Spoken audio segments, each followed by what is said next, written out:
Saya pernah mendengar ceramah Ustaz tentang mendapat keturunan, salah satunya dengan terapi ruqyah secara syar'i. Apakah terapi ruqyah secara syar'i tersebut dengan orang yang ahli bisa menghilangkan?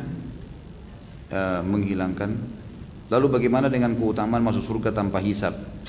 Tentu saja ya, ruqyah itu belajar dari ahlinya, dari orang-orang yang tahu, yang faham agama, yang tahu bagaimana Nabi SAW mengajarkannya, maka dipelajari. Dan itu banyak sekali memang kasus. Kalau antum sudah berobat secara medis tidak jelas, maka ruqyah. Jelas banyak orang hamil alhamdulillah setelah itu punya anak gara-gara ruqyah. Kalau masalah hadis yang masuk surga tanpa hisab sudah sering saya jelaskan ini. Ini tentu ada ulama yang saya Allah alam pribadi cenderung dengan pendapat itu, yang mengatakan yang dimaksud, yang difahami hadis ini 70.000 orang yang masuk surga tanpa hisab dari umatku adalah orang yang tidak bertato, tidak bertatayur. Tatayur itu menggantungkan nasib pada benda. Kayak pernah saya jelaskan, tangan kanan gatal mau dapat duit, tangan kiri mau keluar duit atau apalah. Itu semua tatayur, nggak boleh.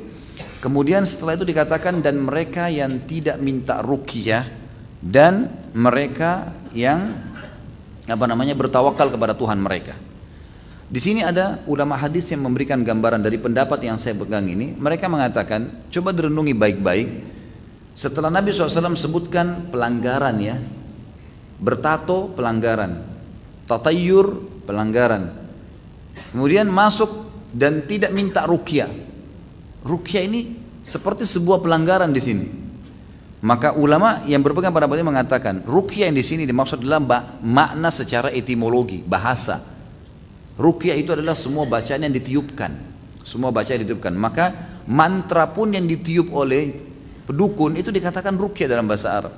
Makanya cara membedakannya selalu disebutkan ruqyah syar'iyah, bacaan yang ditiupkan secara syar'i, ruqyah syar'iyah, ruqyah syar'iyah. Kalau ruqyah saja maka masuk seperti juga makna hadis yang lain, ar-ruqa wat tamaima wat tiwala syirkun, hadis yang lain. Ar-ruqa jamak daripada ruqyah. Ruqyah, kemudian kalung yang digantungkan dan benda-benda jimat yang dipasang di tubuh, gitu kan? Itu adalah perbuatan syirik. Bagaimana kita memahami sini ruqyah ada perbuatan syirik? Ternyata ruqyah secara etimologi, bahasa.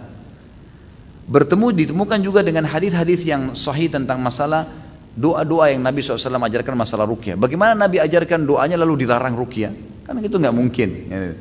Makanya di sini secara etimologi teman-teman sekalian. Jadi tidak ada hubungannya. Antum kalau sakit minta ruqyah gimana? Mau berobat gitu kan? Itu jadi tidak ada masalah. Allahu a'lam. Itu yang saya tahu.